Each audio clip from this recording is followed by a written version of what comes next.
2008, he served as Deputy Chief of Mission at the American Embassy in Cairo, Egypt. Ambassador Jones has also served as Governorate Coordinator in Al-Anbar Province, Iraq, and at the National Security Council as Country Director for Iraq. From 1994 to 1996, he was Special Assistant to the U.S. Permanent Representative to the United Nations. His other foreign tours include Turkey, El Salvador, and Colombia. Mr. Jones is a graduate of Duke University and the University of Pennsylvania Law School. Please welcome His Excellency Ambassador.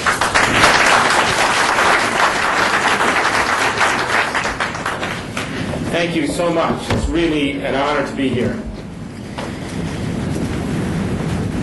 Mustafa, thank you. Fuad, thank you for your remarks and your insights. And Your Excellency, Dr. Talal Abu-Ghazaleh, President of the TAG Knowledge Forum, other distinguished guests, colleagues, and friends.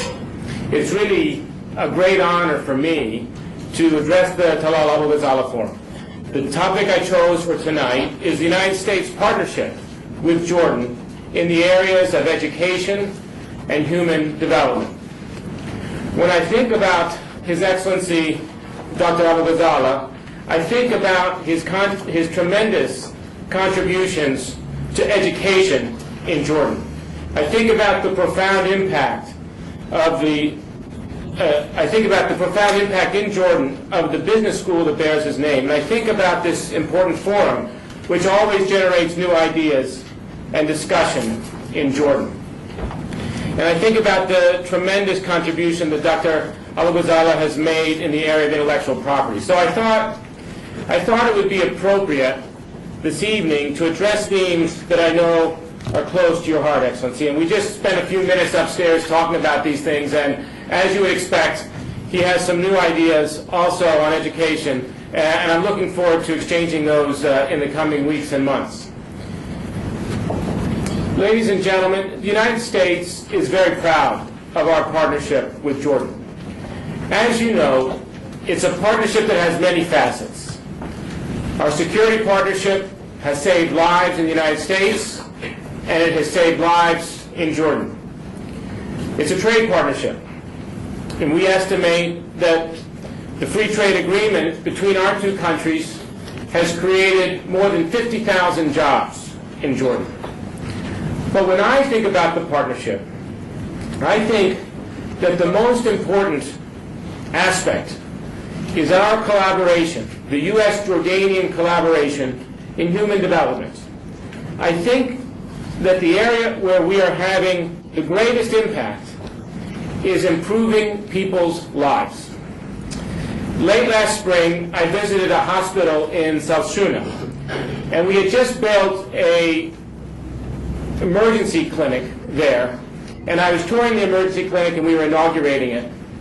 But 2 years earlier, at the same hospital, we had established a neonatal clinic. And so after I toured the emergency clinic, the director of the neonatal clinic pulled me over and showed me what we had done together there. And she showed me a chart. And it showed that in the 2 years that that clinic had been there, infant mortality had been reduced by 70%. Now, I'm not a mathematician, but by my figures, we think that that partnership, that U.S.-Jordanian partnership in that neonatal clinic saved more than 30 lives in those 2 years.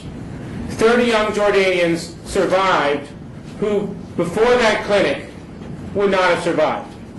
And as everybody knows, so we provided the bricks and the mortar, and we provided the state-of-the-art equipment. And that's very important, of course. But we also made sure to provide training in that clinic for the doctors and the nurses and the technicians so that they'd be able to use these assets in an optimal way.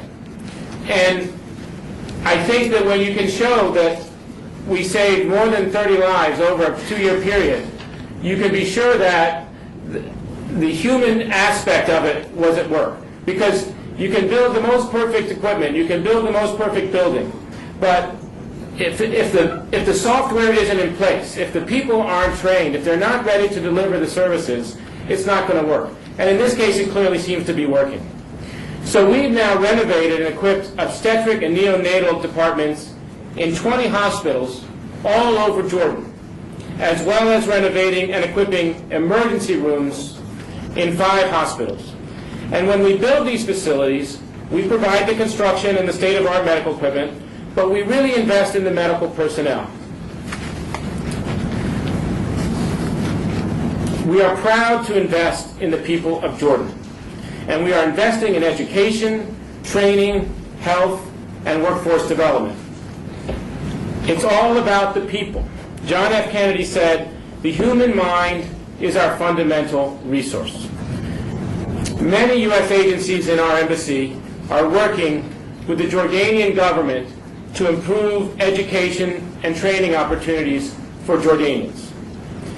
In education, USAID is working nationwide to build 27 new schools, and another one is already underway.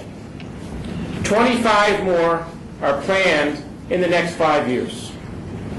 AID, and by the way, several of my colleagues from AID are here tonight. I'm very proud to Susan Ayari, who runs our education program.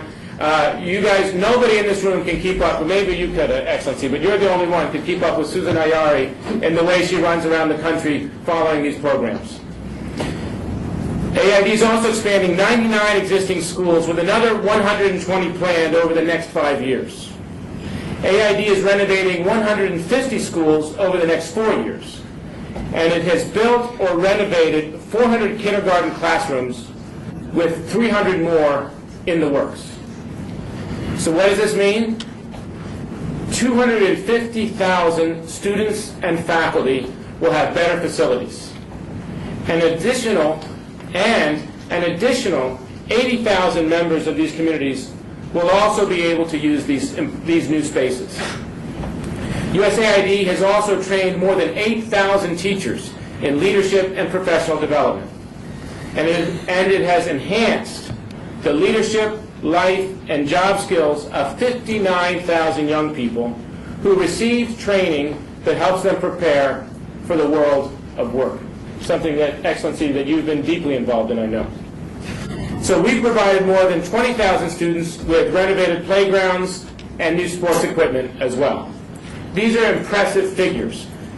But it's even more impressive when you go to the schools that USAID and the Ministry of Education and the Ministry of Public Works have renovated. In 2011, Deputy Director of USAID Mission, Doug Ball, who's here. Doug, thanks for being here tonight. We visited the 10th Area Girls School in Aqaba.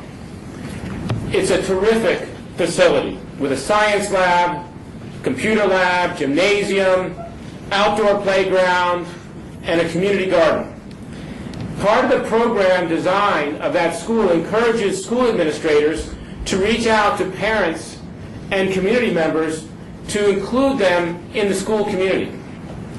And at the end of the tour, Doug and I met with some of the seniors at the 10th Area High School. These young women were so proud of their school, and they were proud of what they were accomplishing. They had a wonderful learning environment with well-trained teachers, but what really excited me was that they were on fire about their future.